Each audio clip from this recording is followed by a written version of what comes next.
Écoutez, moi je suis venue à l'invitation de l'équipe de l'établissement et je suis ravie d'être là parce que en fait c'est l'occasion de discuter avec les jeunes générations. Alors hier j'étais dans un lycée, aujourd'hui je suis dans un collège avec finalement des jeunes filles, des jeunes gens qui sont à la fois plus éclairés qu'on pouvait l'être à leur âge sur les questions d'égalité filles-garçons et qui en même temps, eux aussi, reproduisent un certain nombre parfois de stéréotypes et c'est important de verbaliser tout ça pour les aider à y voir clair sur les combats qui restent à mener sur l'égalité filles-garçons, hommes-femmes.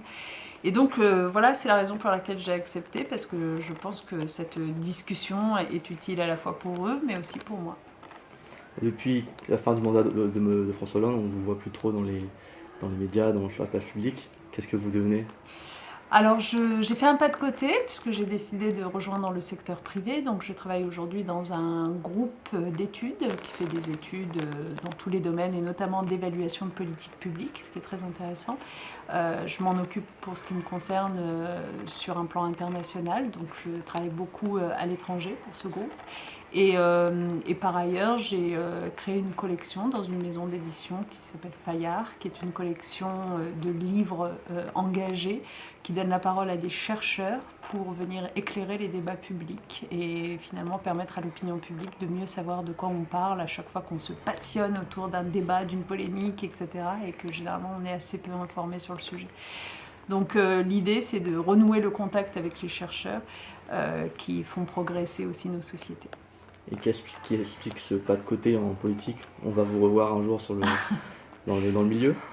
Honnêtement, je ne sais pas répondre à l'heure qu'il est. Moi, j'ai toujours essayé dans ma vie de faire à plein ce que je faisais sur le moment. Donc, en l'occurrence, j'aime beaucoup ce que je fais aujourd'hui. Je m'y consacre totalement. Et en plus, ça m'enrichit beaucoup. Alors, est-ce que ce sera un jour utile, y compris si je revenais en politique? Sans aucun doute. Parce que, en fait, dans ce groupe d'études, j'étudie les phénomènes de société. Donc, c'est aussi mieux comprendre ce qui traverse nos pays, mieux anticiper les crises, mieux comprendre ce que les gens entendent ou n'entendent pas. C'est important évidemment pour faire ou refaire de la politique. Maintenant, je ne tire pas de plan sur la comète, je pense que c'est beaucoup trop tôt.